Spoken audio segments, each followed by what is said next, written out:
ভালো আছেন সবাই? সবাইকে আমার প্রণাম। সবাই দোয়া করবেন যাতে আগামী দিনে আমি আপনাদের পাশে থাকতে পারি, আপনাদের জন্য ভালো কাজ করতে পারি। সবাই ঘাসের উপরে জোড়া ফুলে ভোট দেবেন। 3 নম্বর বোতাম, 3 নম্বর বোতামে ভোট দিতে হবে। রচনা বন্দ্যোপাধ্যায়কে পাশে রাখার চেষ্টা করবেন যাতে আগামী দিন আমি আপনাদের উন্নয়ন নিয়ে কাজ করতে পারি, আপনাদেরকে ভালো রাখতে পারি। সবাইকে জয় বাংলা।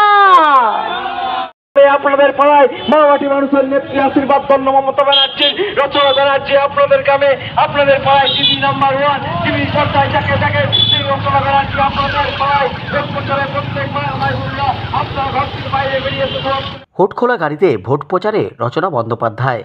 বৃহস্পতিবার সকালে বলাগড়ের ডুমুরদহ নিত্যানন্দপুর এক পঞ্চায়েতের বিভিন্ন এলাকায় হুটখোলা গাড়িতে ভোট প্রচার সারেন হুগলি লোকসভা কেন্দ্রের তৃণমূল প্রার্থী রচনা বন্দ্যোপাধ্যায়।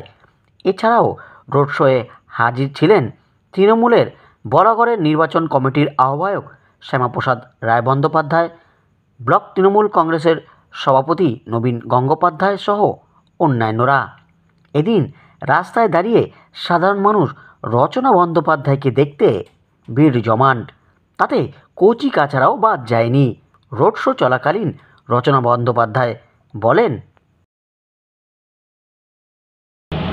আজকে তো ঘুরছি সকাল থেকে, একটুখানি গরমটা কম, কারণ এখন একটুখানি তাপমাত্রা খরচটা একটু কমেছে, ওই জন্য একটুখানি আরাম লাগছে। আর সবার জায়গায় যাচ্ছি, প্রচুর মানুষের ঢল দেখতেই পাচ্ছেন, প্রচুর মানুষ ভিড় করে রয়েছে। আর শেষ কয়েকটা দিন সবার কাছে পৌঁছানোর ইচ্ছে, সবার কাছে পৌঁছানোর চেষ্টা করছি।